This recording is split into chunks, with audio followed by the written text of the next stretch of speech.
I'm Susie Coker. I'm a forestry advisor for the University of California Cooperative Extension, and I want to welcome you to our third in a three-part series webinar called Before You Buy Forest Land, Things to Consider.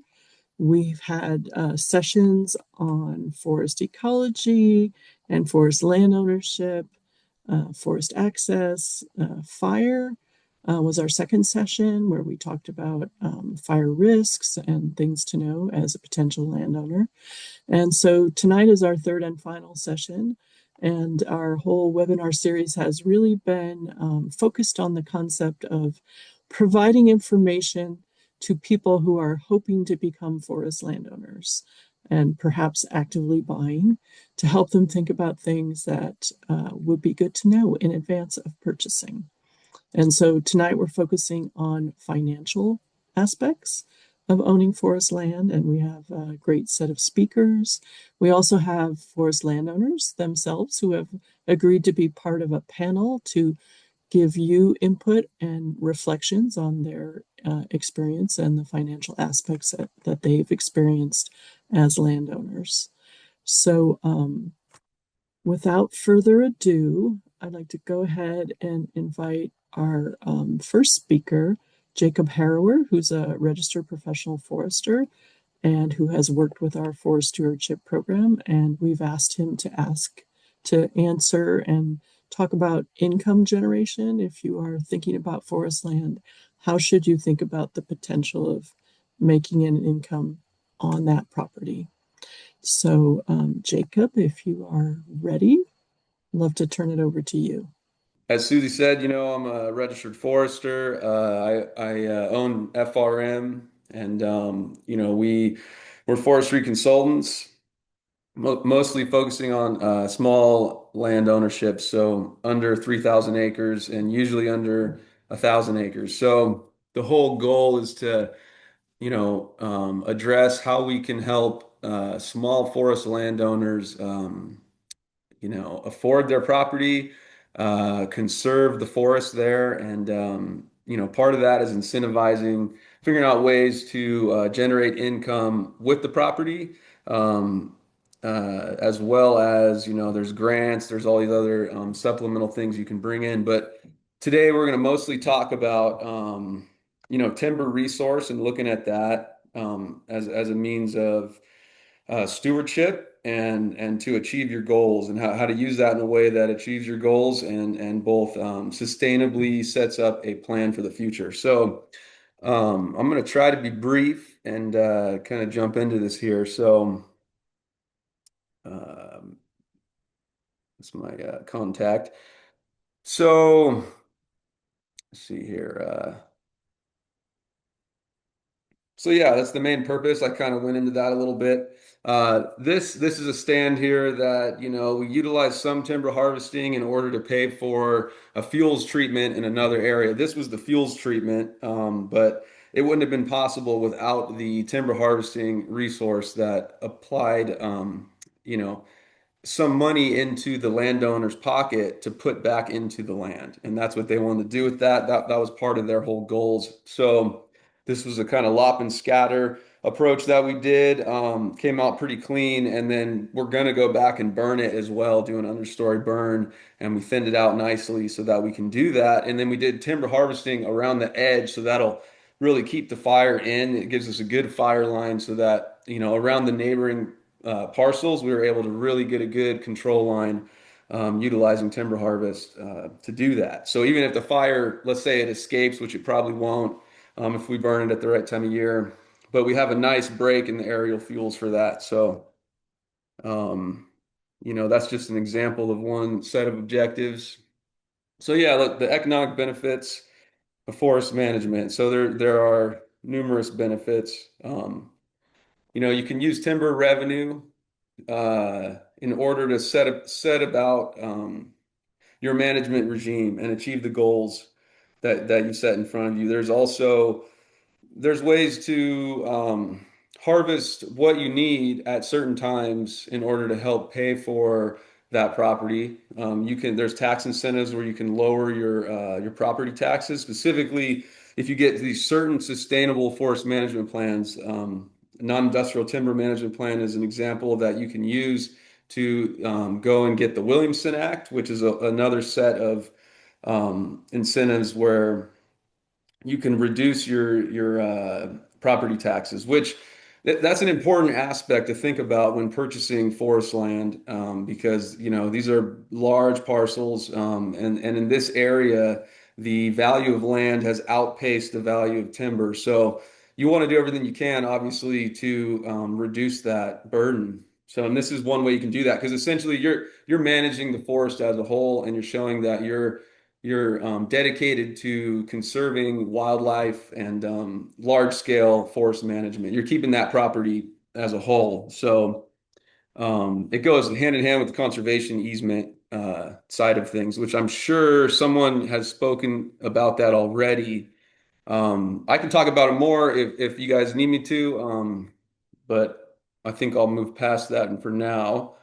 Um, So, and then, yeah, your forest over time, whether you harvest it or you don't, it's gonna increase in value because the trees are constantly growing. So, between 2 and 6% a year, and it really, you can increase that growth by harvesting at the right time. So, when trees start to overcompete, this growth slows. That's the time you want to get in and essentially push the stand to grow faster. So that's what as RPFs, as foresters, that's one of our main skill sets is knowing when that is, and every forest type is going to reach that at different times. So um, so I'm sure, and this whole UC series, I'm sure has you guys have talked about sustainable forest management. And so sustainable timber harvesting is right in line with that. It's figuring out how much your forest grows and not taking more than the amount that you're going to grow in a certain period. And that's how you're sustainable with it. It's ongoing. Um, So yeah, we're balancing that ecology of sustainable forest management and pushing the forest to increase health, increase spacing, achieve the goals of fire resiliency. We're balancing that with the revenue from the timber harvest to essentially offset the cost of these treatments because they can be very costly. So on the one hand, you have grants that can help you do it. You have conservation easements, and then timber harvesting. That's a very important aspect that, you can't ignore that. It's really important. Um, if you want to, if those are your goals, if your goals are to increase forest health and reduce fire uh, intensity on the landscape, you definitely need to thin out your trees. So timber harvesting provides that revenue to help with that. Um, so yeah, and if you're doing it properly, you're ensuring long-term productivity of your land. You're not degrading the soil resource too much, right? So that means certain times of the year, to like during the wet weather periods, you're using a softer touch. You're not using machinery as much because you don't want to compact that ground. You don't want to over harvest in certain areas because you can dry the soil out. So there's a lot of different aspects to think about to not impact that long-term productivity of that ground. Um, so yeah, thinning. Here's a stand that, was thinned. About a third of the trees were removed in a timber harvest, and you could see these kind of spaces looking up. This stand is going to start cranking. I mean, these tree crowns that were left, you could see how reduced in size they were because they were over competing at this point. And now when we opened it up, that this is right afterwards, they're gonna really fill that space and grow much faster than they were. And we could see this in the trees when we cut. We could see where the growth rings are getting smaller and smaller. You can see drought years, but you can also see due to competition. And so this is a point where, in looking in the future, when we look back, we'll see increased growth rings in these trees we retained. And here's an example of, if, this was in Oregon and Washington, this was a stand up there that just got obliterated. I mean, 1,900 square miles of this beetle. And this can happen if stagnation persists and you get all the bad factors that come together, you can get these really bad epidemics of beetles. And you can see this, it's like more than 50% of the stand.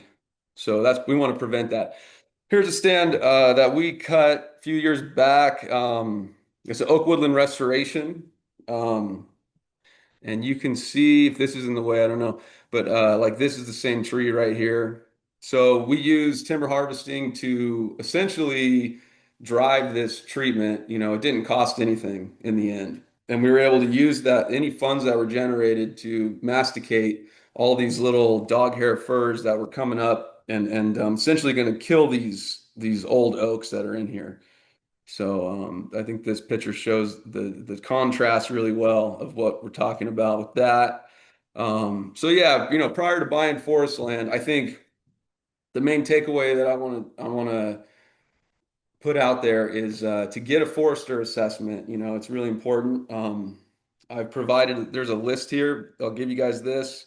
This is to the Board of Forestry website of registered foresters. So it's not just myself, you know, but any RPF is going to be able to help you with this task. So I think it's really important to, even if you don't plan to harvest timber, you get a valuation of that timber. And you do that before for multiple reasons. For one, it's going to give you an idea of what's possible, right? It's also going to, you can take that to the bank to add credit and you can get a loan off of it. So having that valuation from an RPF, the bank is going to say, okay, this is worth that amount. We'll give you this loan. And that's one way you can help, you know, purchase this forest land to get it started.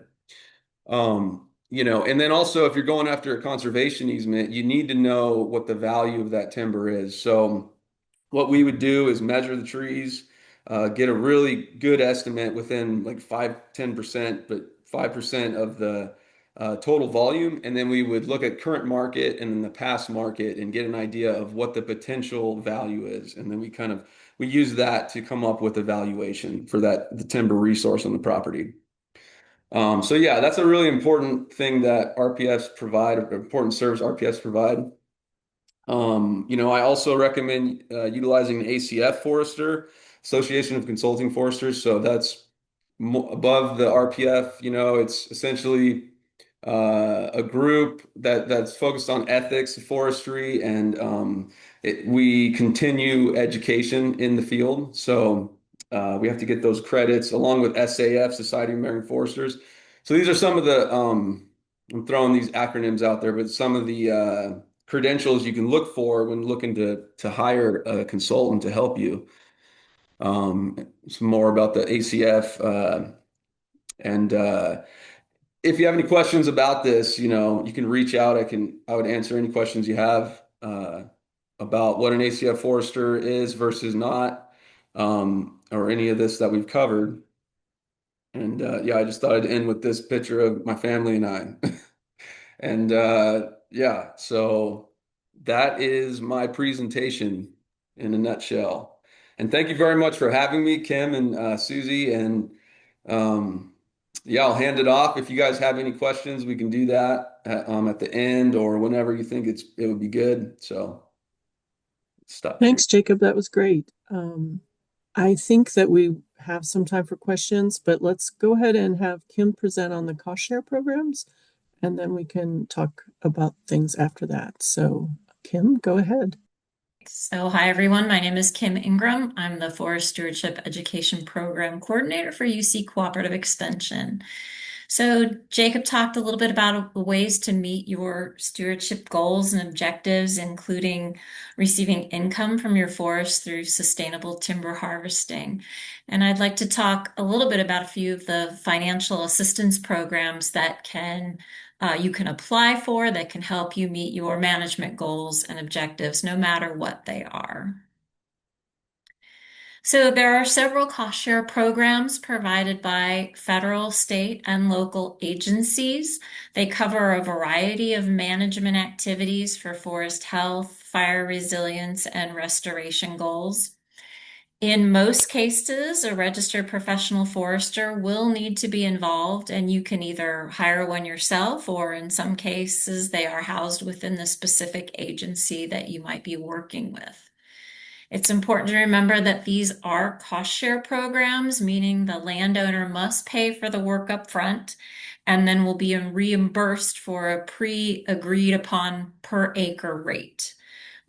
These programs do not reimburse you for work you may have done before the contract was signed, and so please be aware of that, especially if you are doing the work yourself.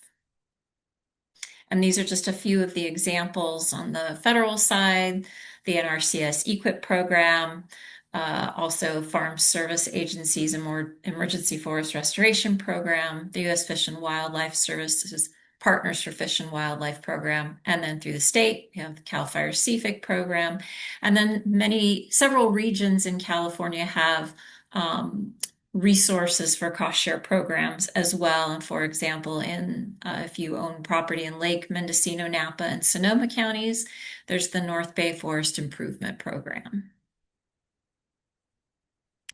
So I'm going to start to talk a little bit about the NRCS's EQIP program. So the EQIP program is focusing on natural resources, and the resources that the NRCS defines include anything to do with soil, water, air, plants, animals, energy, and human considerations.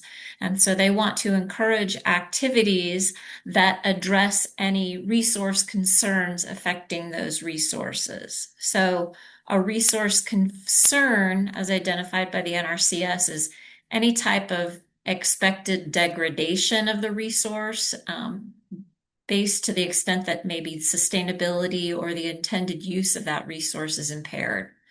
So NRCS will provide some financial and technical assistance for landowners. They provide reimbursement for treatments, again, at that predetermined rate per acre up to $450,000.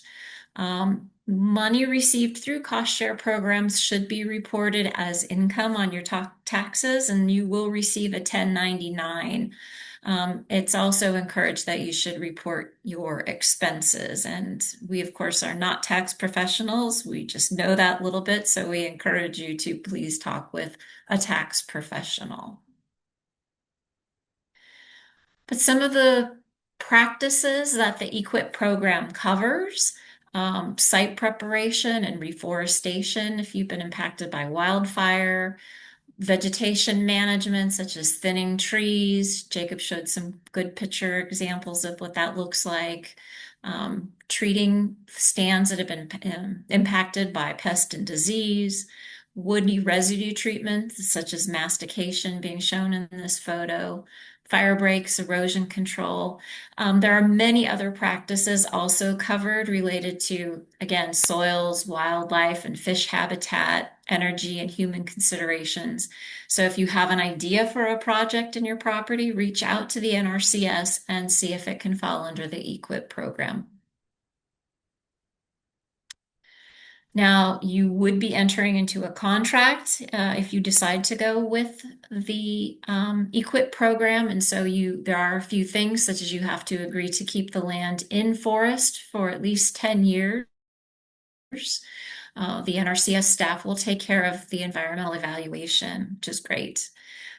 Forest management plan is required in many instances, especially if you're going to be dealing in forestry practices.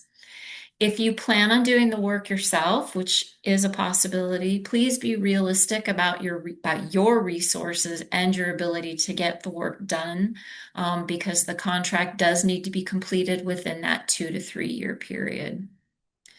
And I mentioned earlier, but additional programs are also available for post-fire forest health projects under the Farm Services Agency's Emergency Forest Restoration Program.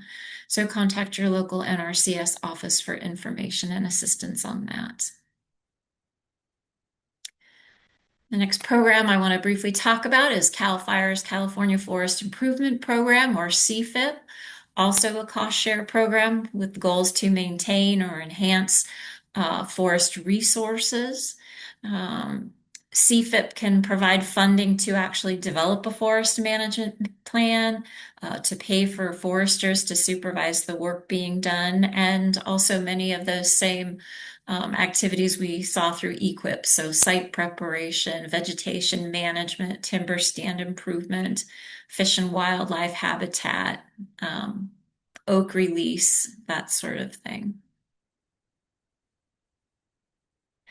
But within that contract, you have your property must be zoned so where it is compatible with forest resource management. Unlike EQIP, CFIP participants must have at least a minimum of 20 acres to be eligible to apply. The project or the program will not fund multi-owner adjacent properties. So if you own 10 acres and your neighbor owns 10 acres, you cannot join together into one project to meet that 20-acre minimum. Project areas must be at least 5 contiguous acres. And again, you must keep the land in forest use for at least 10 years. And again, all money you receive through cost share programs should be reported as income and your expenses as well. You will receive a 1099 with CFIP as well, but CFIP payments, at least for California, are exempted under a certain California revenue and tax code. So again, we recommend consulting with a tax professional on that. If you are wanting to harvest timber in the hopes of generating some income, that work is done under a timber harvest plan, and that does not fall under the CFIP program. You should talk to a forester about that. You cannot mix these grant funds for the same activities on the same acres at the same time. But for example, let's say you want to put in a shaded fuel break along your road. You could apply for CFIP funding to develop that plan and have the shaded fuel break implemented and completed. And then you could apply for EQIP grants a few years later to do follow-up work or maintenance work on that same shaded fuel break. Just can't do it at the same exact time. So a plan is required to apply for CFIP, and you can see that there's a lot of different plans listed here. The California Cooperative Forest Management Plan, a non-industrial timber management plan. There are mini plans, there's emergency plans. The one that is best for you will depend on your specific situation and goals. We suggest you review the information on CAL FIRE's website in regards to the CFIP program, talk to a forester or to the forestry assistant specialist that is in your area. You can find that on the website. So there are a lot of resources you can look into for help and guidance on selecting the right financial assistance program for you and your goals. They're all a little bit different, so feel free to contact them or your forester for assistance. Thank you.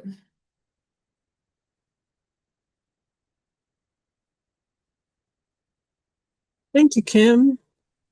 Appreciate that. That was a great overview. So what you've had so far is an overview of potential income sources. And as Jacob said, there were occasions in which there was no income generated. And so a cost share program might be a way to go.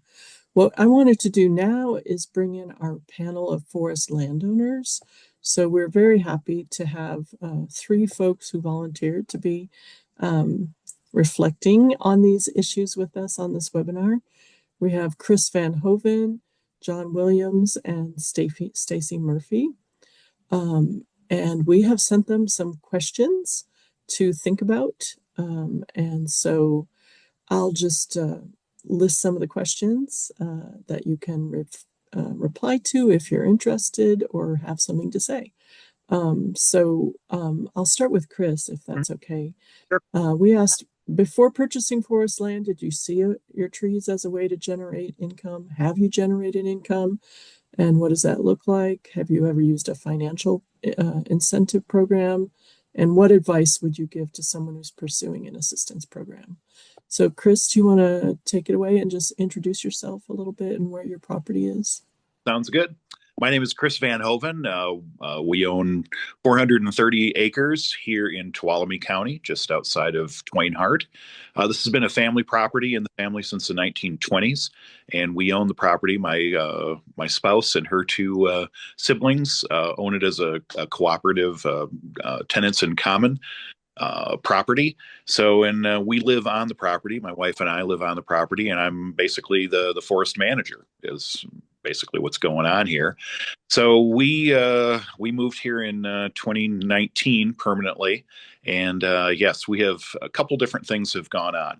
We have benefited from financial assistance through EQIP.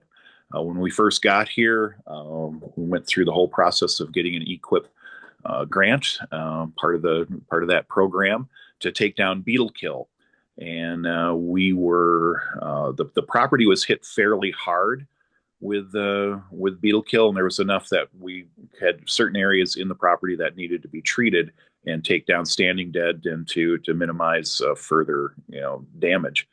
So as we got into it a little farther, we decided that since with EQIP we already had loggers hired through them, and we had them on the property, so we decided to do a live harvest at the same time. We are under the property has an NTMP associated with it, and we've been part of as Jacob talked about, the Williamson Act. We have been a timber preserve zone since the early 80s, actually. So we had the paperwork in place to be able to do to harvest. So we decided to do a live harvest at the same time. It had been about 10 years for any harvesting done. My father-in-law, who was the basically owner-operator before I got here, was very diligent about maintaining forest health and doing periodic harvesting to maintain health and to preserve value. So we decided to go ahead and do a live harvest at that 2018, 2019, and we actually made money. Woohoo! Hey, it's great. Everything was cool. We already had them here, and we were able to clear a profit off of it, which we rolled back into further, pay taxes and pay insurance. Actually, that became a real issue as we got farther into it here. So and so we benefited from that when we first got here. And over the past 2 years, we benefited from a program called My Sierra Woods, which was a limited program through the state of California. And we banded together with 11 different property owners around us, and were able to do a pretty good sized mastication project. We did 400 acres here on our property, and the surrounding properties, it ended up being about another 120 acres or so were mechanical mastication. And then we also had a hand crew come in and do some work around our meadow. We have a 40-acre meadow in the center of the property. So yes, we have definitely benefited from financial assistance, and we have also been doing a whole bunch of stuff with good timber harvest to improve the forestry, to improve the forest health, and also basically to fire minimization as well. So we're trying to be good stewards of the property that has been passed down to us, and then pass it on in better shape than we found it to the next generation. So we're very that's kind of where we're at right now. So we just finished the mastication project last fall, and everything's been signed off by CAL FIRE, and we're all ready to go. So now we're planning the next harvest. We're thinking 2029, that neighborhood, 28, 29, and also next steps in terms of maintaining, what the mastication has done for us, maintaining that, that forest, and what's kind of next steps around that.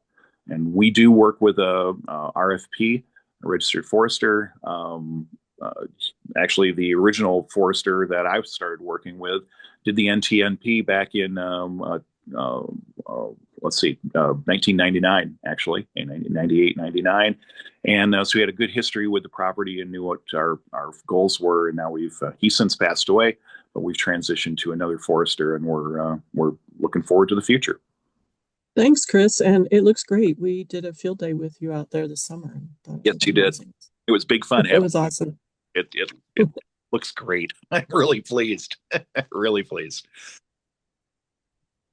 Okay, John, can I go ahead and call on you and introduce yourself and just a little bit about your property and where you're at? Yes, I'm John Williams.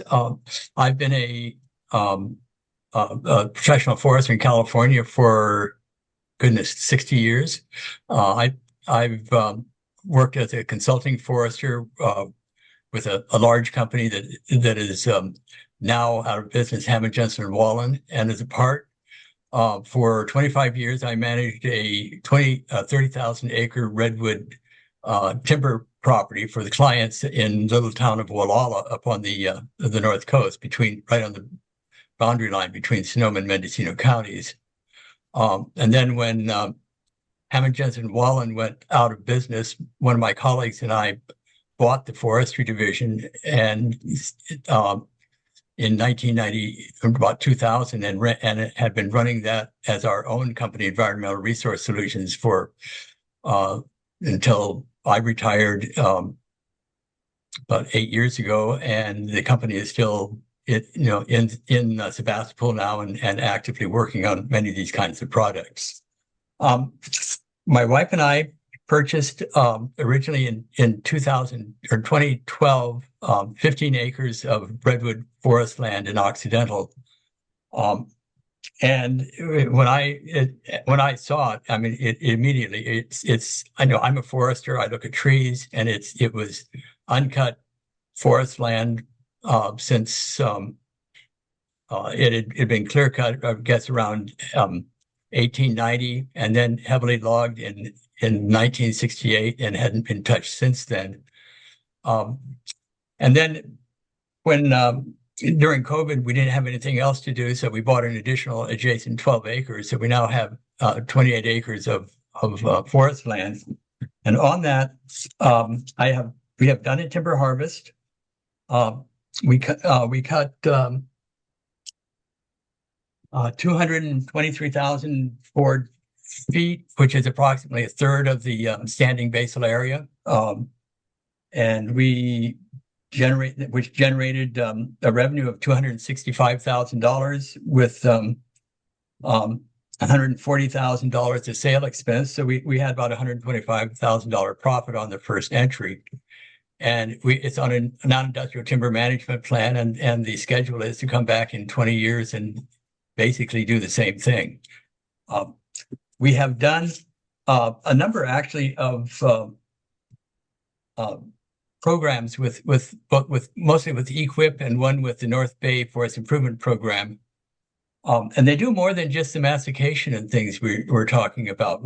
Our first, one of them in 2021, we had this property has been there for a long time.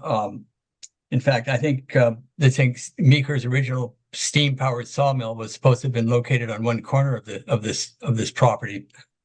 But through EQIP in 2021, we replaced a 5-foot diameter culvert with a 6-foot pipe. We installed 4 ditch relief culverts. We stabilized an existing gully erosion by restoring the watercourse back to its original channel, and then adding a drop inlet and 125 feet of the stream under the existing landing. And on that, our total cost was $76,000. EQIP paid $55,300, which came to 73% of the project cost. And it's really clear. You need to be clear that these are never intended to cover all your costs. You have to have some skin in the game, and you have to invest. That's one thing I would very strongly advise, which we did, is especially if you're working in water like this with a culvert, we did all of the permitting through our non-industrial timber management plan. We did the stream, the 1600 stream survey crossings. EQIP did the engineering, which probably was at $10,000 or $15,000 cost. But by doing it, through the NTMP, it means that the county has no involvement, and so we did not have to go through their grading ordinance or any of their ordinances, which would have added tens of thousands of dollars to the project cost. So that's important. And in 2024, last year, we did a mastication with EQIP of 11.3 acres. But at the same time, these are never simple. And we had an access road that had, after logging, had hit a spring and was just absolutely undrivable. So with EQIP, we modified our contract to put in 200 feet of French drain and then rock it so that we could get access to the treatment areas. And that project had a total cost of $56,600, and EQIP paid $30,000 in rough dollars, and which is about 53%. And this year we just finished a mastication of on this one was there was a mastication of 11 acres on that. We just masticated about 14 acres this year through at North Bay FIP, and did an additional 4 acres of pile and pile for burning, 4x4 piles. But that project, that's not completed, so I don't really have the funds on it. One other thing I would advise anybody who's going to be working on their own land, it would be to get your own timber operator's license for your property. Even if you never plan to cut a tree or drag a log, many of the activities under a NTMP or a timber harvest plan require a licensed timber operator. And many of those, could have nothing to do with logging. For example, if you need to replace culverts on your property, any competent person with a backhoe can do it. But if he doesn't have a LTO license, he can't. But if you have one, he can do it under your license, and you can, for number one, loggers are busy. If what you want is small, they don't have time, or if they do, they're the only ones that can do it, so they'll charge you more than you would get otherwise. So anyway, that's my take on it. That was great, John. Thank you. And thanks for giving us specific numbers. That's really helps picture the investment and kind of ebb and flow of funds. So thank you for that. Yeah, we had a tour. We had a tour on the property last year with forest landowners, and sharing specific data. I would actually rather have people know the actual numbers than speculate about what it might have been. I appreciate that. I'd like to go ahead and call on Stacy to share her thoughts on these topics. Go ahead, Stacy. Hi, my name is Stacy. I am a co-owner of a 40-acre property in Philo in Mendocino County. And I'm just going to say from the jump that I don't feel particularly qualified for this conversation. I am so far behind in terms of experience in comparison to Chris and John. So if you're looking for someone who has a ton of wisdom and has been sort of through it, they're the right folks. If you are brand new, maybe I can be an inspiration as someone who had absolutely no idea what I was getting into when we bought this property. And we did not want 40 acres. But as some of you probably know, there in many places where, rural forested areas, there are small quarter-acre parcels that are sort of in town. And then there are these large, 100-acre, 200-acre, 40 acres is like small. in terms of the offerings. So by that, we looked for property for many years. And when we finally found something that 40 acres by that time seemed quite reasonable, but it's still, we're still sort of out of our league.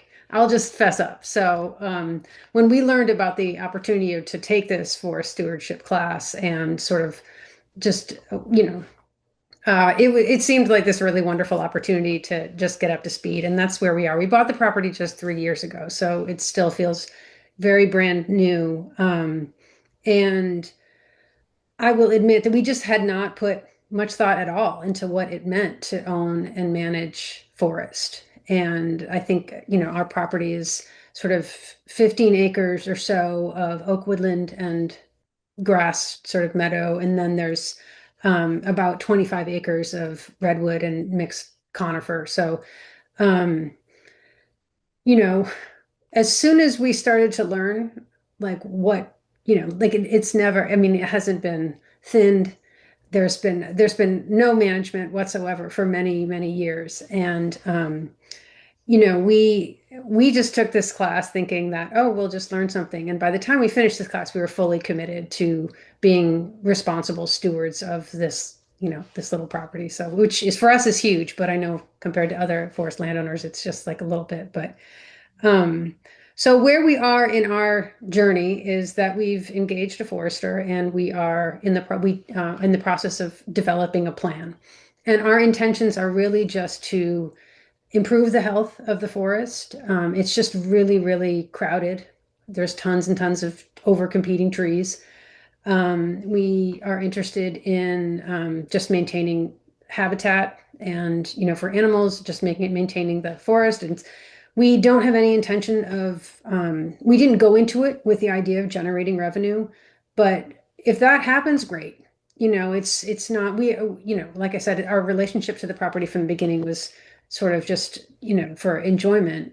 But we've of course learned that there are ways to meet both of those needs, to be a responsible steward, and take good care of the forest and, offset your costs. So, we are very early. We applied for the North Bay FIP and were awarded this year.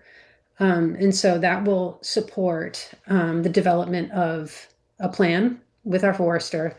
And then we haven't even mapped out the activities yet, but there's a lot of thinning that has to happen. There's some culvert that has to be addressed. There's all kinds of things, but we see it as this long-term relationship, and we intend to apply for future grants as that opportunity comes up. I mean, one thing I would just add, Kim mentioned the grant opportunities. I mean, the North Bay FIP grant application could not have been simpler unless they literally walked up to you and gave you money. I mean, you had to check a few boxes and write a little bit, but if we can get that grant, you can get that grant. I mean, we met all the requirements, but I really encourage people to look into those opportunities because, I work in a field where we do complex federal grants all the time. And I was like, I've never seen a grant proposal this user friendly. So if you haven't looked into it, please do.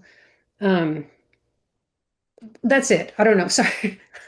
You all had so much detail. We just haven't done that much yet. We're just getting started, but I don't know if that's helpful. Great. That was great, Stacy. I think there's a broad range of experience across forest landowners and a broad range of different forest types and potential for actually generating revenue.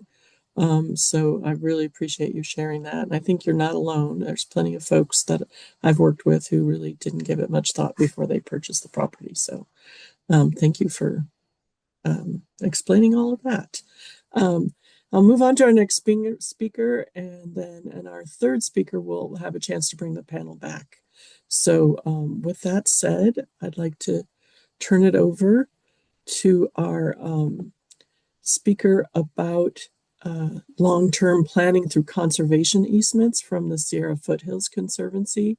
That's Lauren Miller. So Lauren, can you go ahead and tell us what you're thinking?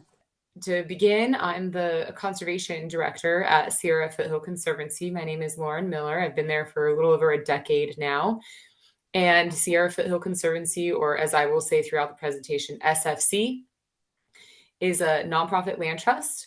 and we serve the land between Yosemite and Kings Canyon National Parks, everything from the Sierra Crest and west to the Vernal Pool, or if you want to go with the built infrastructure, it would be the 99. And as you can imagine, that is a lot of working lands, mostly grazing land. We're up to about 60,000 acres, 68,000 acres conserved, but we do have forest lands. We have a lot of private forest land in that portfolio, and a lot of those are very active in EQIP and CFIP, and they're in TPZ, and they're in Williamson Act, and they're utilizing many of the programs you spoke about today. And I can talk about how those programs can work with conservation easements. And so these are the kind of 4 main points I wanted to go through tonight for you all, is the gist of, as much as I can try to be concise about what is a conservation easement. And then what are the different types of conservation easements? What is the process of a landowner granting a conservation easement on their property? And what if it's the other way around and you're buying a property that has a conservation easement on it, which there are many throughout California. Forest lands were some of the first, I want to say it was probably the most pioneered land type in the land trust community, which the idea of conservation easements sort of started actually in England, more so in a different form, were brought to the East Coast. So the East Coast is ahead of us in the West by like probably a solid 20 years, 30 years.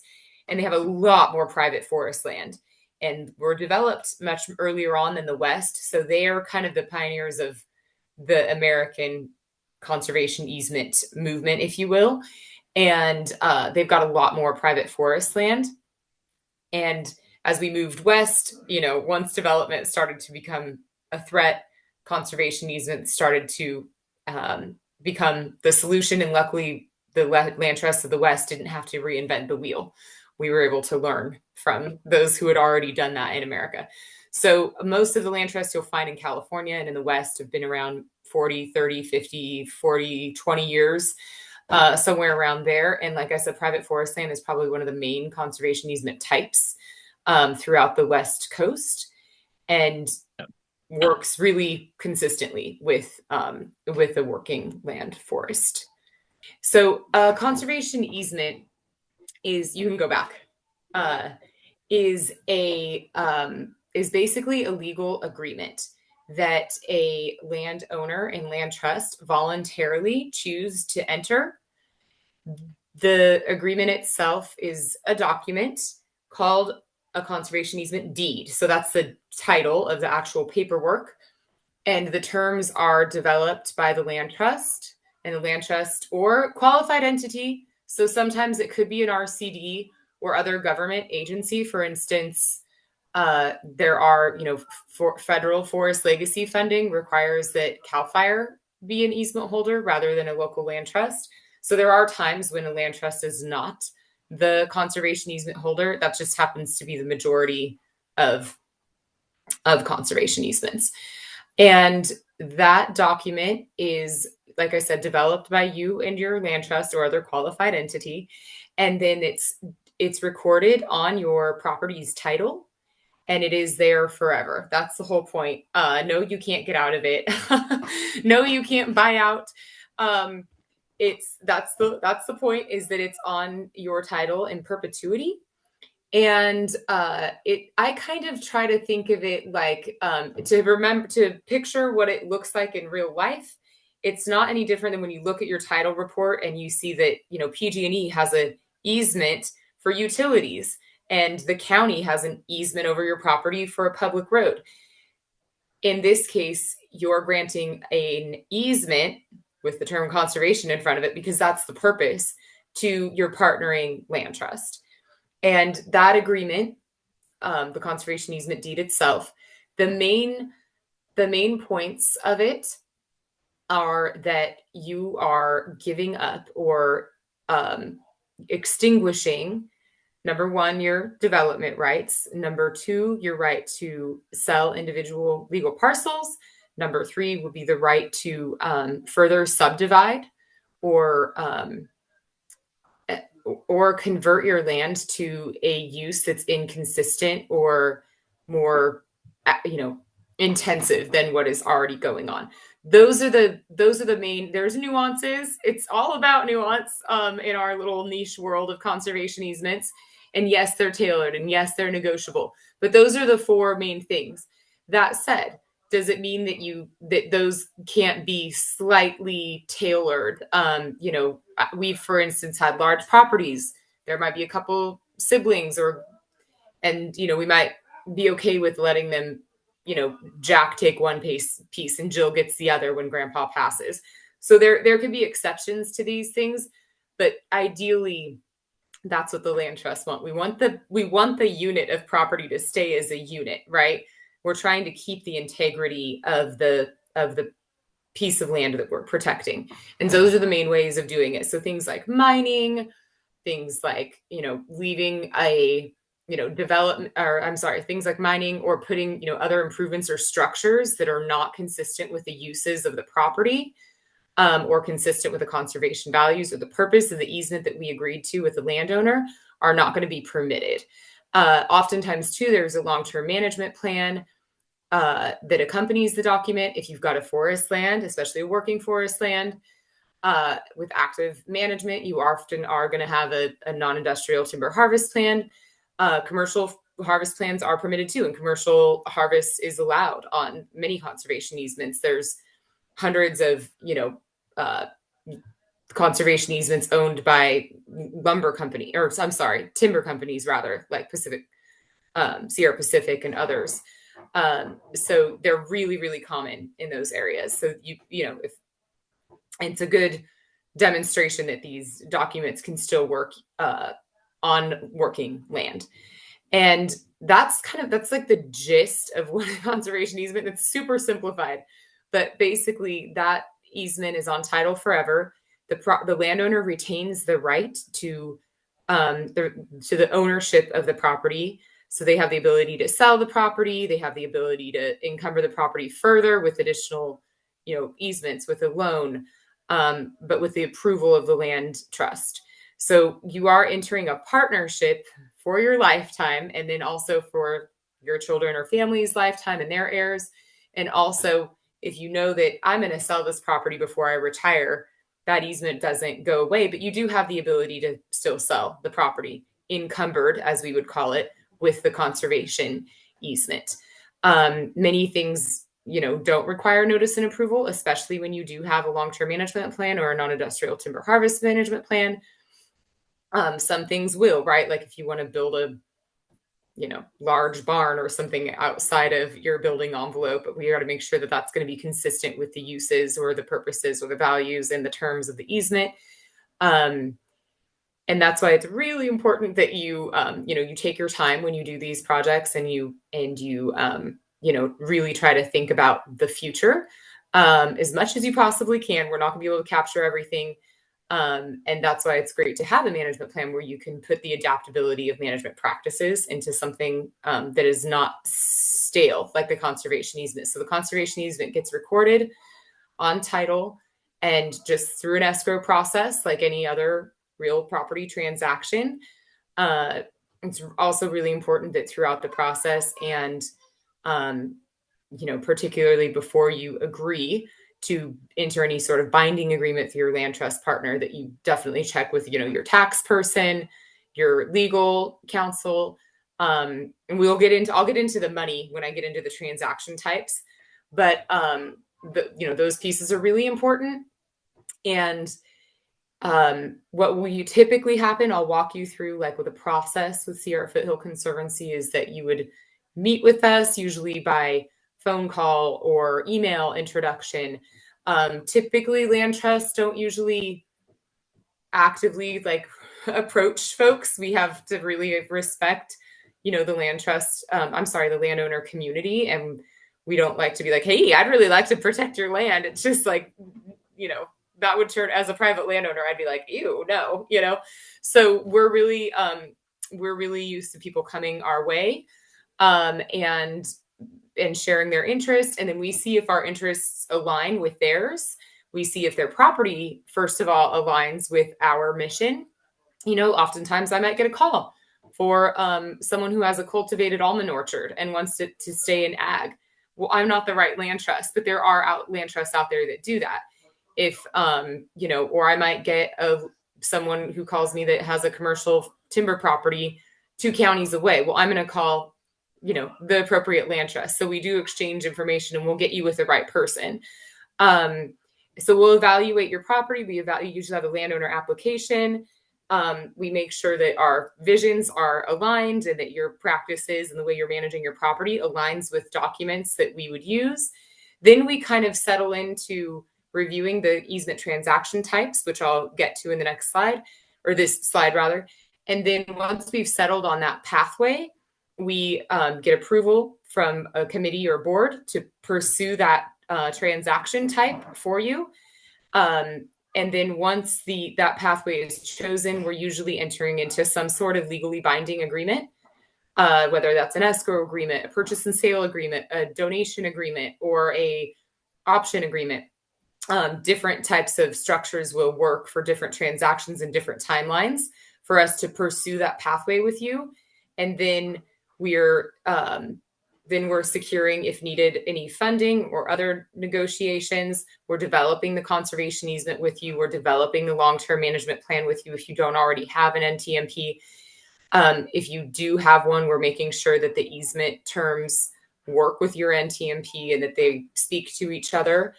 And then we are getting final approval, if required, from other third parties like funders.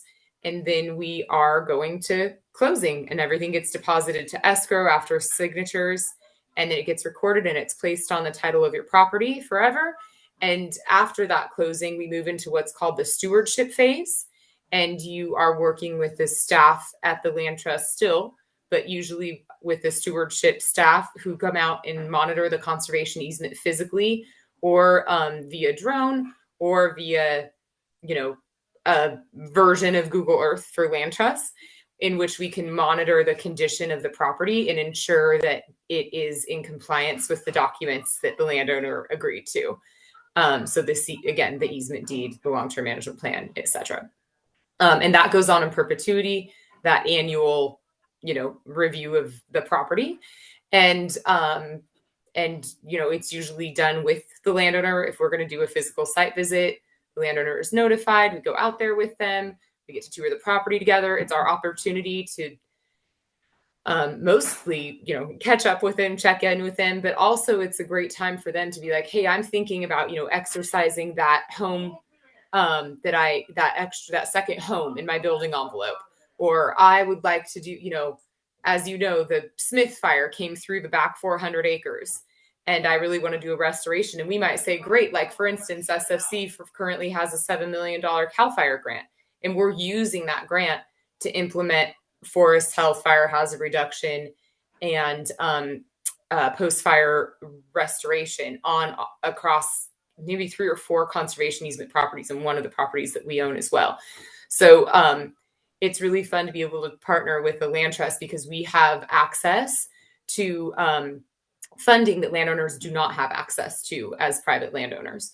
And so it's a really good time to meet with us to do that kind of thing, because we can provide some technical assistance. It's not a promise, but when we have the capacity or the grant funding around to do it, that's what we're there to do, is to help our landowners, succeed.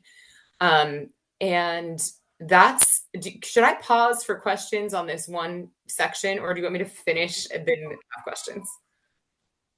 Let's go ahead and move on. Okay, so now that's the easement itself. It varies very much by transaction type. So I wanted to kind of throw up the 4 most common conservation easement transaction types. The carbon easement would fall into, which I didn't call it out specifically, but I suppose it would fall under that second line, which would be the sold/grant funded. So just if you will, if you're thinking about carbon conservation easements on your forest land, that's the line it would be under. So like I said, 4 types. The first being a donated conservation easement. Every conservation easement, unless it's it donated for no deduction, meaning no one wants to take a donated value, will receive a appraisal, right? So that donated easement gets an appraisal. The appraised value of the conservation easement itself is what the landowner can take a deduction on. If you're filing as a farmer or rancher, that deduction can be taken over 16 years in the amount of the easement value that it was appraised. And or it can be taken in the first year, or in year 1 and 17 and never, or 16 and never again. It's kind of up to you, but that's exactly why you have a tax professional that you talk with and think about the timing of these transactions and how they might best benefit your pocketbook. The donated easement is, all of these are voluntary. I'll describe the mitigation weirdness in a minute. In donated conservation easements, you are receiving no cash. It is based on an appraised value from an independent third-party appraiser, but there is a deduction.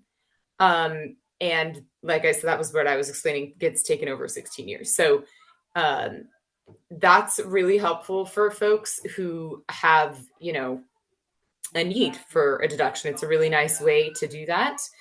And then the next, and donated easements are fairly flexible. They're not as friendly with commercial uses, with the exception of ag. If you're thinking like, I'd like to host weddings over here, I'd like to have a wedding venue, and then over here, I'd like to, have a farm and ranch tour thing where I charge people, and the IRS starts to get real funky town about you making other income off the land that isn't specifically tied to agricultural use. So think about that. And it is really important that you find an attorney, if you are doing a donated easement, that is well versed in tax code and in the IRS's preferences that particular tax year for what they'd like to see in their easement, so that you get your deduction. And also, don't be afraid to be audited, because that often does happen to folks who do a donated conservation easement. Never had much of an issue at our land trust with folks that have done this, but just something to put in the back of your mind. A sold or grant funded transaction type of conservation easement means that you're receiving proceeds. Hang on just a minute. I have children at home. And so instead Lauren, of being, do you think yes. that you could wrap it up in the next 5 minutes, please? Yes. Instead of getting Thank a deduction, yeah, no problem. You're getting cash at closing. And again, based on appraised value, and we're using grant funding from a state or federal agency. So SFC, or whoever your land trust is, goes and gets that money. The third one is a bargain sale, which is a combination of those two first models. And that works really well to offset, again, just like the previous conversations, this is taxable income. It's seen as a real property transaction, so the proceeds are seen as such as well. So it's a combination, and a deduction can be available for a portion. And that's what's nice to work out with your tax person to offset the proceeds. Mitigation could be its own, discussion. But it means that you're partnering with the land trust, and you're also partnering usually with a private permittee, which is a person who needs mitigation to offset development or other impacts to land. Next slide. So I kind of spoke about this already, but if you think you're going to be granting a conservation easement, these are the steps that there's 20,000 steps, but these are the big 5 that really came to mind. To begin, we want a clean title. We want to make sure all the landowners are on board. So oftentimes people come to me with a split land ownership, or I have to sell tomorrow because my brother's, wants to get, go get your house in order and then come back, right? Unless everyone can sign on the dotted line, we don't have a project. The second one is finding a land trust that matches you and your property and your family. The third one is developing that transaction type. And the fourth would be developing the terms of your easement to a place where you're comfortable. And then the last one is that everybody's agreeing on everything, including third parties if they are involved. If you're selling an easement, the grant funders do review and require certain terms. So they have to agree as well. And then you close escrow. So that's like the short and sweet of granting one. And the next is if you are going to be purchasing land that is already encumbered with an easement, make sure, again, you get that copy of the conservation easement deed. And don't think that it's just the easement deed. There is sometimes a long-term management plan. There's a baseline documentation report. There's a title policy that came with. There's a whole bunch of stuff. So do your homework and get all of the pertinent documents that apply, and then review those with an attorney to make sure that you're understanding them correctly. Review them with the land trust to make sure that they're interpreting them the same way as you are. And then get to know the land trust that you're signing up for. If you like the easement, that might be great, but then you go and meet the land trust people and you're like, whoa, these aren't my people, then it's probably not going to be a good fit for you. The other thing is get to know what do you picture doing on the property? And is the property going to allow you to fulfill the vision that you have for it? Because if it's not, you're immediately in an issue. Lastly, with the restrictions that exist on the property title, is it priced right? Oftentimes people are trying to sell these properties, realtors are trying to sell these properties, I think, for more than they're worth. And so it's really important to know, like, if you had a vision and you think you could make a certain amount of money off of it, make sure that you can really do that and make sure that you're not overpaying. And then, like I said, make sure if it's a working land operation, does the level of restriction that's on the property allow you to be profitable, if that's a concern for you? And this isn't just a gentleman farm, homestead. Lastly, like I said, start small, get your title clean, get the signatories that are, need to sign on board, get your legal, get your tax person, and just start talking with your local land trust and get to know them, talk to other landowners that have worked with them, and choose the pathway that works best for your land and your family, and take your time, because it's in perpetuity. So don't put yourself in a situation where you're up against the wall and have to agree to terms. Thank you, Lauren. That was great. And I think it's really great for people to learn about this option, which is an option that a number of our landowners we work with have taken. And so it's just another one of those financial considerations that we're trying to highlight here for prospective landowners. So with that said, I'm going to move on and ask Jana Velikovic to go ahead and share her presentation. We asked Jana to talk about insurance, and we know that there's a lot of issues around insurance in the state of California right now, and she's going to share her content and ideas about what to do about that. So thank you, Jana, and I'll let you introduce yourself. Yeah, very good. Well, thanks and for Jana, hanging. we do see your presentation. There you go. We That good? looks just right. Go ahead. Yeah. All right. Well, it's a pleasure to be with you all tonight. And for those of you who might be listening, as you check back into this webinar later on today, I'm going to talk about insurance, which is a rather unfriendly topic these days in California. Hopefully give some insight and help navigate for the purchase process.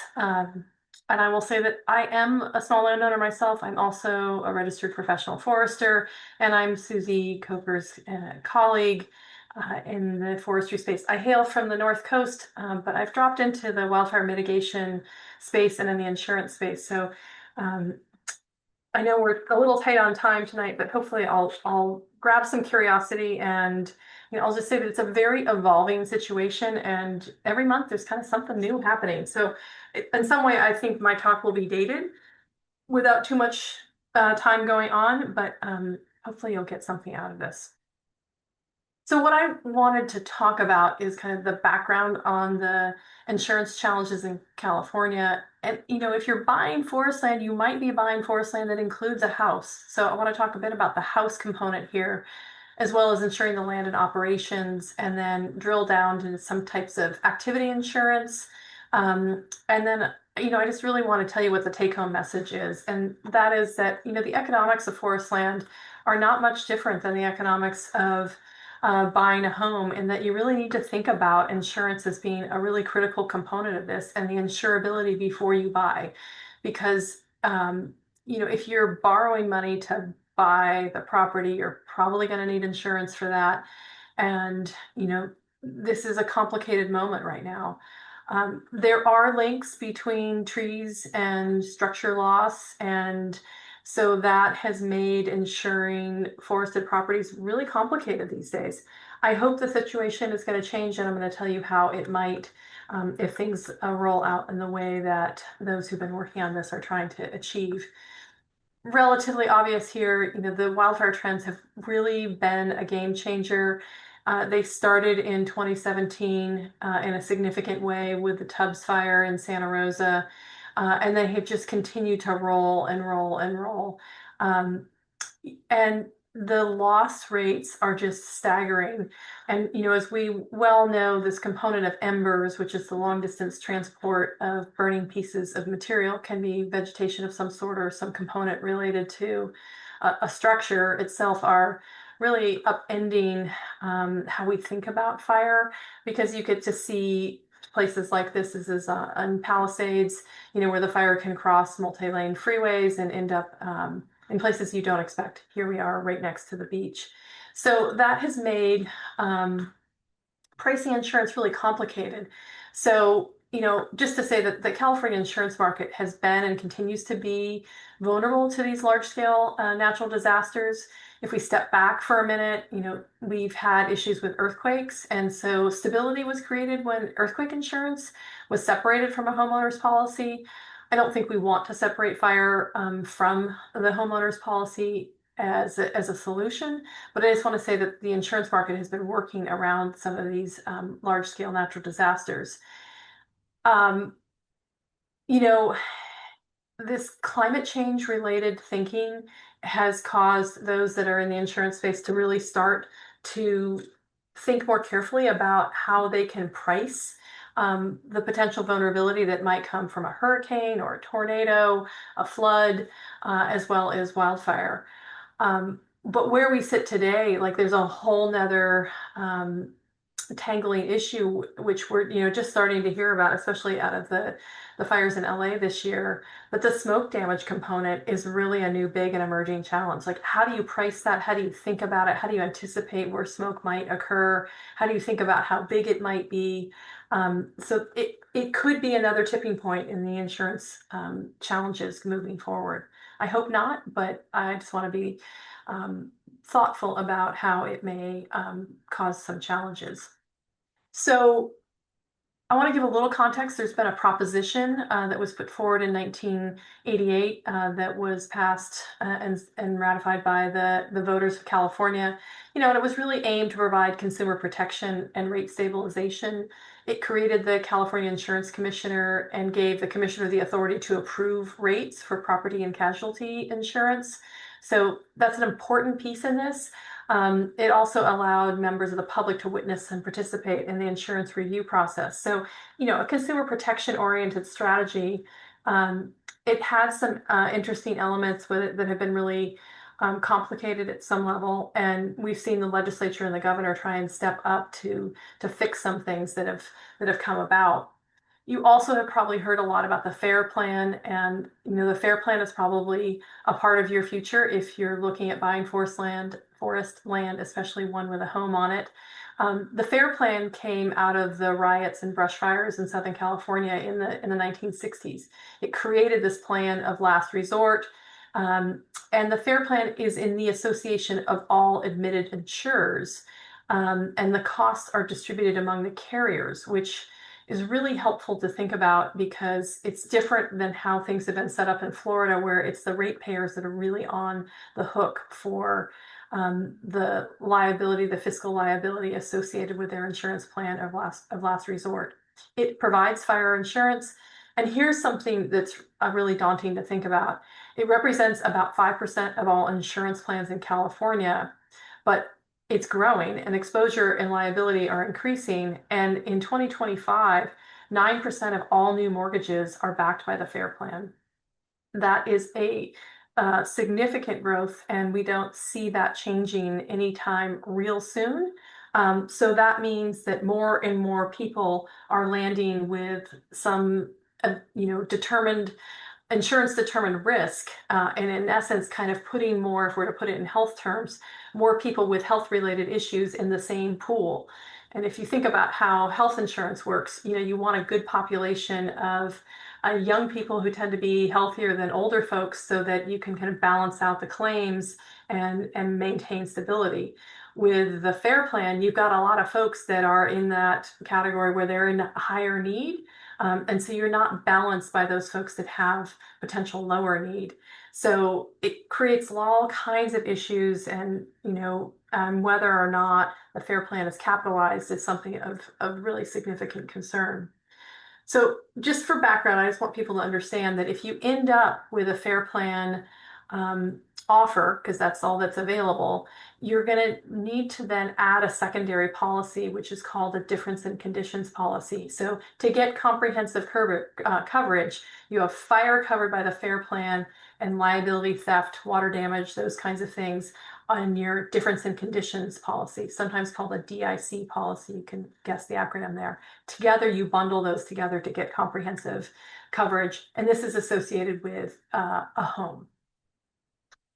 So, just bringing in a couple more key languages and kind of the insurance landscape and terms. So we sit at the bottom as policyholders. We receive policies from the insurance companies, which are national or statewide in origin, and then they all get insurance, and that's called reinsurance. Those folks operate at the international scale.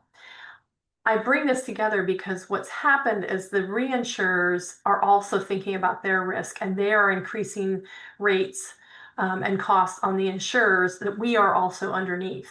So you've got a lot of squeeze happening at many different scales here, making pricing complicated and difficult. And you've got the California Insurance Commissioner kind of admitting and regulating insurance carriers and pricing. And you've got the insurance companies that are having their prices jacked up, but they're locked into some policy pricing rates that get reevaluated with some frequency, but not at the same frequency that the reinsurers have been upping their prices. So there's many layers on top of this. That's the point I want to make if you're to walk away with any idea about this.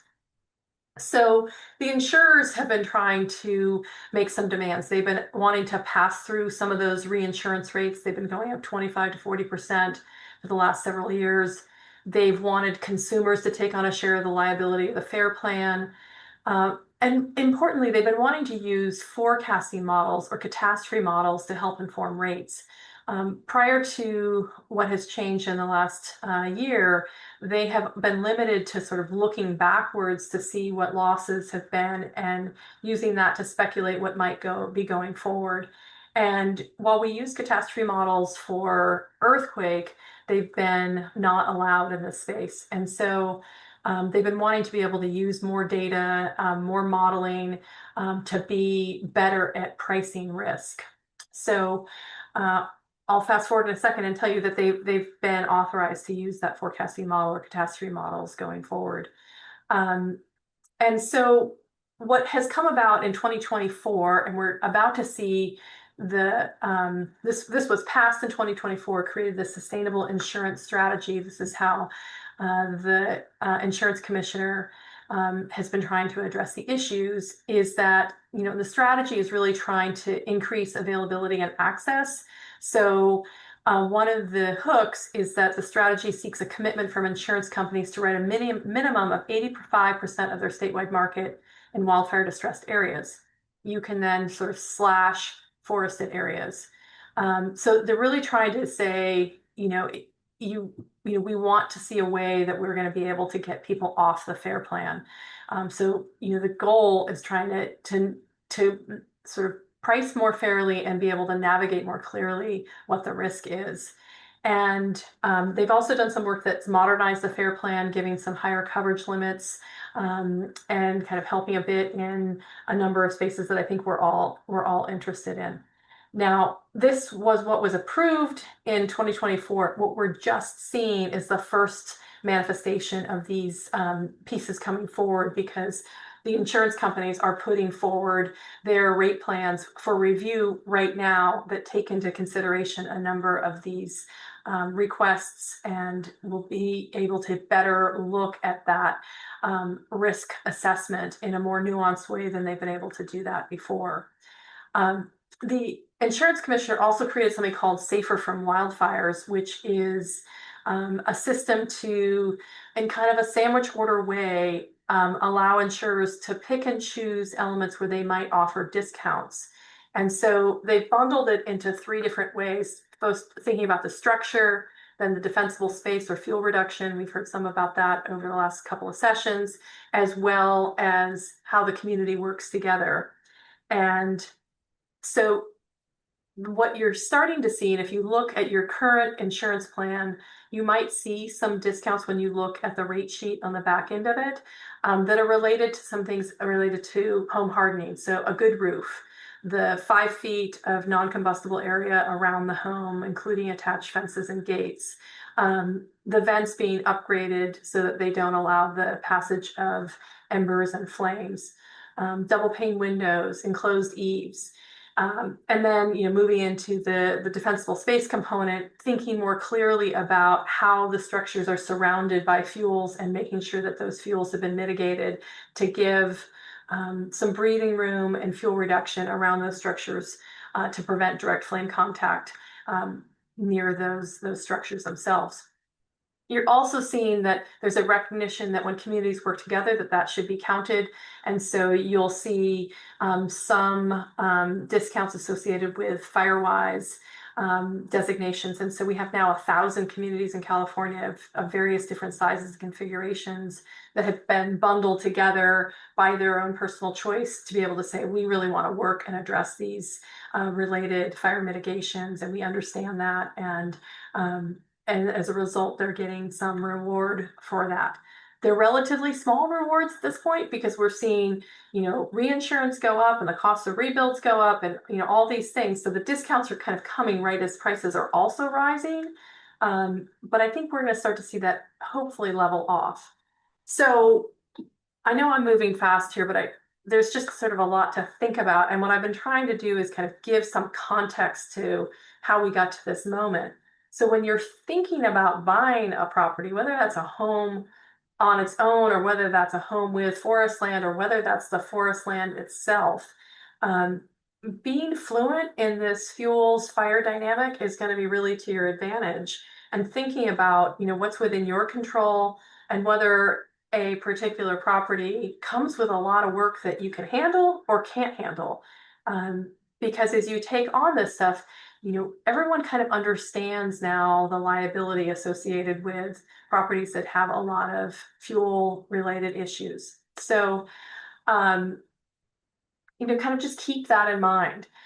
There are some other components of insurance.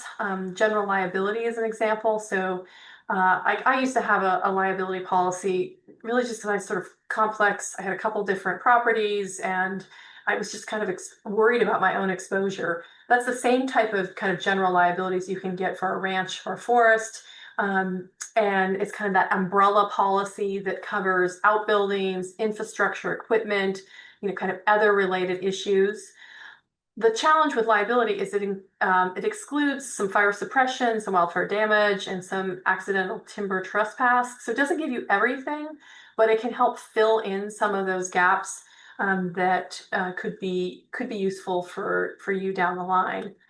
And then there's another form of insurance, and we heard, who was it? We heard one of our speakers say that it's not a bad idea to become a licensed timber operator.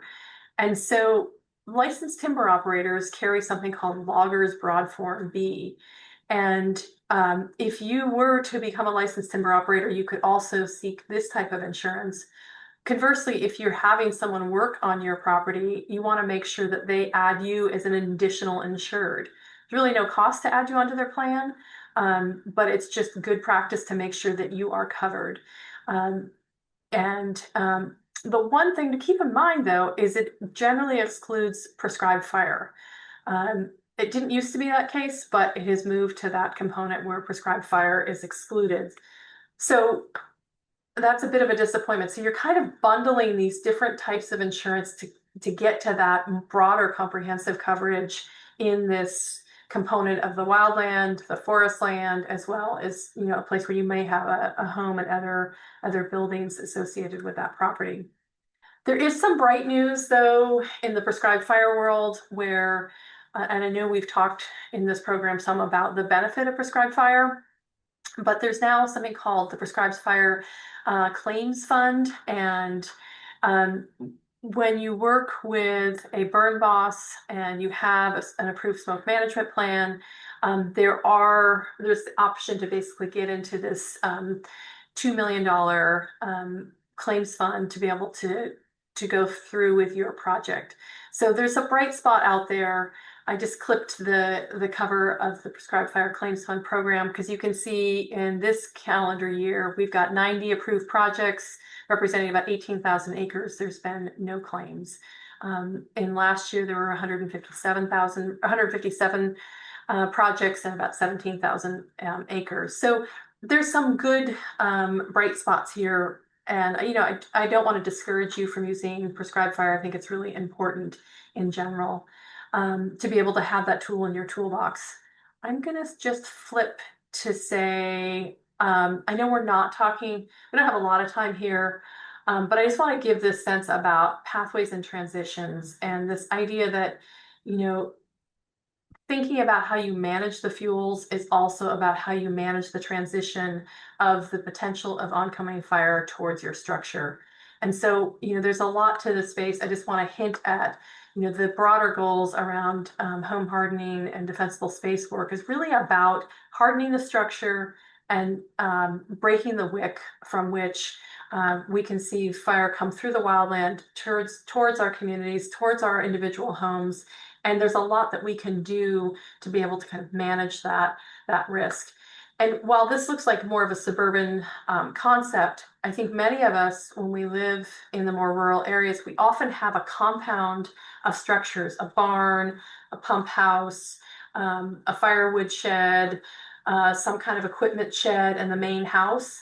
And the interaction of those buildings will affect the survival of all those buildings. So when buildings get close together, like 25 to 30 feet from each other, they do interact in the fire space. And so all buildings really need to be thought about from that home hardening and defensible space component perspective. So, you know, I'll wrap up here by saying, you know, this is both for those that are trying to sell and you should be thinking about this about how you might be becoming a future buyer. The more work that's done in advance, the less work the future buyer is going to have, and the more likely you're able to get insurance for the property, the home, those kinds of things. The insurance world well understands what these vulnerabilities are in our structures as well as in our more wildlands. And so, you know, it's really important to start to document mitigations, learn about the AB 38 disclosures. So when you buy real estate now, there's a disclosure process where as the seller or the buyer, there's an informed process where the seller has to disclose what work has happened in both defensible space and home hardening. And that way, as a future buyer, you're informed of the risk that you're taking on. It can become a great point for negotiation. And, you know, if you've got that flexibility to be able to negotiate, I would encourage you to do those things. There are some other ways to try and get some independent assessment, and then you can start to talk with your potential insurers around, please help me, write a policy for this place. And those include, going and working off the Safer from Wildfire program, which I just hinted at, as well as some work that the Insurance Institute for Business and Home Safety offers, where they will actually assess the house itself. And those kind of independent assessments can be helpful for that kind of negotiation in general. So I'll just conclude by saying I put some useful links into this PowerPoint, and so for folks that look at this later, you might want to pause on these slides to be able to get access to these pieces of information so that you can be more informed in this insurance process at whatever stage you're at. And I'll just flag that United Policyholders is a consumer advocacy organization. They've got lots of fantastic resources to help us think through some of these issues. And I'll say that when you think about shopping for insurance in maybe in a place that you haven't lived before, try and find some of those independent insurance brokers who represent multiple lines. They may be able to craft an insurance solution for your unique situation. And then we've got lots of resources in general to be thinking about some of these concepts. So I know we're well over time. I will stop sharing, and I just appreciate your time tonight for coming on board. Thank you, Yana. That was great. And yes, we're a little over time, but I do still want to bring in our landowner panel briefly. Stacy had to leave, so let's start with John. If you could keep your comments about insurance to a couple minutes, but we did ask you to share what your insurance story has been. So John, go ahead. You want me? Okay. Well, we had our 2 points. We had our insurance non-renewed and had to go through the process of finding another insurer about to 5 years ago, or maybe more. I lose track, but at the time, we went through and we had a broker, and the best that they could come up with was like $17,000 a year for insurance. Fortunately, we were able finally to get insurance at a reasonable rate from AAA. So that's the good thing. Yana had very briefly talked about the different programs. Recently, we received a letter from our insurance carrier inviting us to participate in their wildfire prepared home program, which is I think Yana could probably explain it better than I can, but it's very similar to what the Board of Forestry is adopting on the fire safe, especially in the 0 to 5 feet.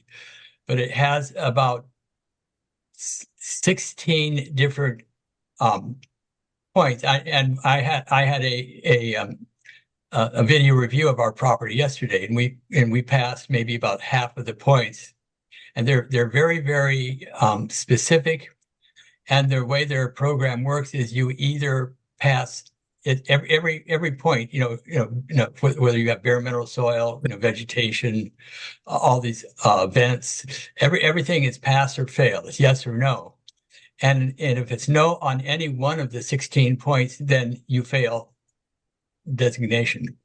So I don't know where that's going to be, but I could easily see our insurance company going from an invitation to participate in this to a requirement for continued insurance. So it's a concern. It's a concern. Who's your insurance company? It's AAA. Mm-hmm. That's why I said my talk will be dated in 3 months. The world is changing very quickly. If you have insurance, hold on to it. Don't shop. If you think you're going to lose insurance, then I just bought a new home in July, and I talked to 15 insurance companies till I finally found one that I felt like I could afford. I live in a very wet, cold place in Arcata, but I'm close to Forestland, and so I was considered a super high risk, even though it's not an accurate high risk. But the models predict it because they can see that relationship to Forestland. I went in the end for a choice of a non-admitted carrier, so less subject to the bankruptcy protections and the other associated elements, but I got to an affordable place, and it's a calculated risk I'm willing to take at this point than being on a fair plan. What I'd encourage people to do is do the mitigations now, because it'd be cheaper to do the mitigations than it is to lose your insurance and then pay for something that isn't any different than what you have. So we're in a really rapid period of adjustment, and we're just going to have to accept that the world is changing around us, and early adopters, I think, will be better positioned. I really think about this in this way of like, having a brag book of your work that you've done, like here's what my house looked like before, here's the things that I've done, and use that to help market your skill and your understanding. And hopefully your broker will go to bat for you as you move forward. You can also get independent assessments by your fire chief in your community. Collectively, they might help. They're not going to hurt, but I think really saying, I think of it in kind of the life insurance way where, it's hard to get life insurance once you have ailments. It's easier to get life insurance when you're healthy. And you need that verification of your physician to basically say, yes, this person is healthy, they're worth insuring now. We kind of need this outside independence to be able to say, like, I'm an insurance client worth investing in, and I'm a partner with you. Yes, there are things that go wrong from time to time, but I've managed my risk and I understand my responsibilities, and I really, want to work together so that we can have some long-term viability and protection of our properties going forward. Yeah, I would add that most of the things that they find fault with are reasonable. I mean, reasonable things like screening, and we have an older house that's that we're working with what we've got. Yeah. And it's the screening under the openings and all of that sort of stuff. Some of them are going to require moderate amount of expense, but it's cheaper than like we've already done the calculation that doing the work is cheaper than losing insurance. There are some things just by the nature may never be able to be 100% compliant. That's just something we'll have to try to work out. That's great. Thank you, John. Good luck. I'm hoping that works out for you. Chris, are you still there? Chris, do you have anything you want to share about insurance? Yeah, when we moved out here in 2019, we were figuring on a certain price for insurance. Historically, what it had been over the years, we had a pretty good idea based on history. When we got here, the insurance rates tripled every year for 4 years straight, and actually more than tripled. And we got to a point where we could not afford private insurance. We were quoted over just about $40,000 for just fire insurance through a private insurer. So that forced us into Fair Plan and a DIC policy to, just as Jana was talking about a moment ago. So it's, if you're going into purchasing especially a home on a property that's surrounded by forest, you need to put that in your equation. We moved out here, and it's like a house payment for us in terms of how much insurance between the Fair Plan and the rest of the homeowners has cost. So, and even finding it was difficult. We don't have the DIC plan through insurer here in California. I'm encouraged by Jana's presentation that there's some work going on here in the state of California to actually get private insurance available to us. We are right in the middle of a forest wildfire zone here, and I can't disagree with that. We're surrounded. We have the national forest on two sides. The Stanislaus National Forest borders us on two sides, and here we are. So the house has been here since 1959, and as John's structure as well. It's an old house, and to put new windows in it and to do all the mitigation, it's going to be expensive. And what we're just talking about in terms of get in front of it and do the mitigation now while it's cheaper and than losing the insurance. So I'm encouraged, by Jana's presentation in terms of that there may be some relief coming for us, and what we're looking for as well. Something else that interests me in her presentation was that, we've just done all this mastication, fire risk mitigation.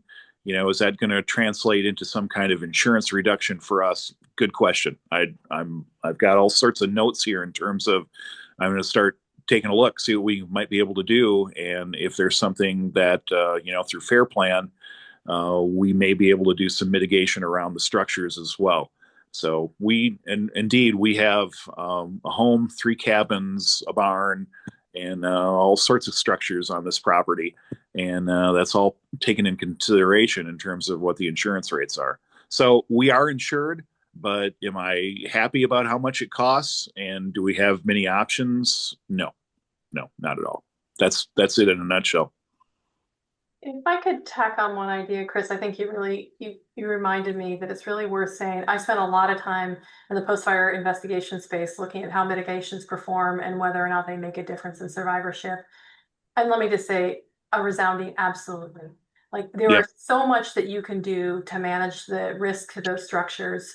And don't be intimidated by it. Start with what's doable. It's pretty easy to upgrade the vents and get to that, finer mesh screen. It's pretty easy to do the clearance around the houses. You know, Yep.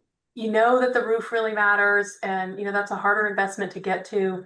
But when you start ticking those things off, there's a ton that you can do. And if you come into it with the mindset that like someone may be here and someone may be not, and if they're not here, what can I do to set this property up for success and this house up for success? It really changes. Like I have a cabin where I grew up and I don't have insurance. And I put my effort in on what I can do to manage for it. And I've made that calculated decision. It's a small cabin. I'm not that worried about it. If I lose it, it'll be sad, but I'll pick up and carry on. But I know what I can do, and I see it perform well in actual settings. So I know a lot of people are trying to cast doubt on those pieces, but every little bit is going to change your margin and increase you and tip you in the right direction. Yeah, and we've already, defensible space. We're working on that.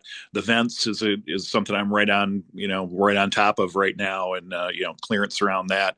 So that, yeah, I appreciate that. One thing you talked about is a fire chief coming in and taking a look around and kicking the tires here, and I think that really want to get involved with. I think that would be really helpful for us.